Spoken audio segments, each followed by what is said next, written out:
Justice G D Khosla वो जज थे जिन्होंने नाथूराम गोडसे केस की सुनवाई की थी और नाथूराम गोडसे को फांसी की सजा दी थी।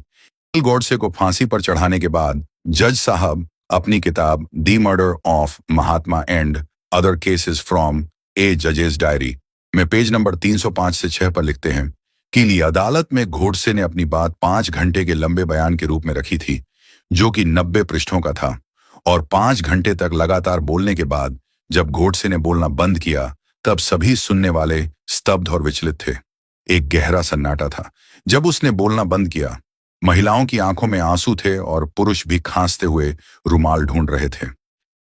मुझे कोई संदेह नहीं है कि यदि उस दिन अदालत में उपस्थित लोगों की झूरी बनाई जाती और लोगों को गोडसे पर फैसला देने को कहा जाता, तो उन्होंने भारी बहुमत से गोडसे को निर्दोष करार कर दिया होता। गोडसे का बयान सुनने के बाद मैं उन्हें फांसी की सजा नहीं देना चाहता था, लेकिन मैं सरकार और प्रशासन के दबाव में मजबूर था। मुझे पता है कि गोडसे को फांसी की सजा देकर मैंने जो पाप कर्म किया है, उसके कारण यमराज के घर एक भयंकर सजा मेरा इंतजार कर रही है। मैंने एक निर्दोष और महान देशभक्त को फांसी की सजा दी थी, जिसके लिए भगवान मुझे कभी क्षमा नहीं करेगा। हिंदुस्तान में सनातनियों के प्रति कांग्रेसियों की महान उपलब्धियों तथा काले कारनामों के बारे में सभी सनातन धर्मावलंबियों ध्यात होना ही चाहिए। सभी जाति के हिंदुओं के खिलाफ कांग्रेस की विशेष उपलब्धियां। देखिए, कौन कहता है कि कांग्रेस ने पिछले 65 सालों में सनातन हिंदुओं के बारे में कुछ काम नहीं किया है।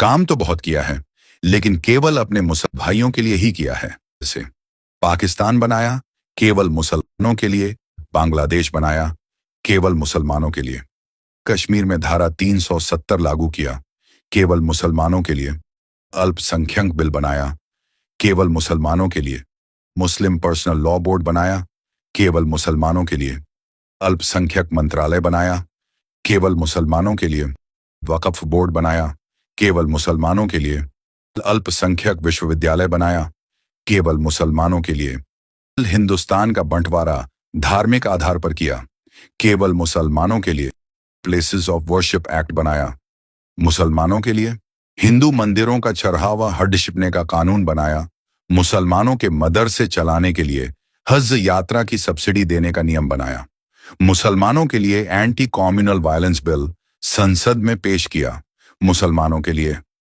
लेकिन भला हो बीजेपी का कि ये बिल संसद में पास नहीं होने दिया। इस बिल को भी कांग्रेस पास करवाने दोबारा लाई केवल मुसलमानों के लिए।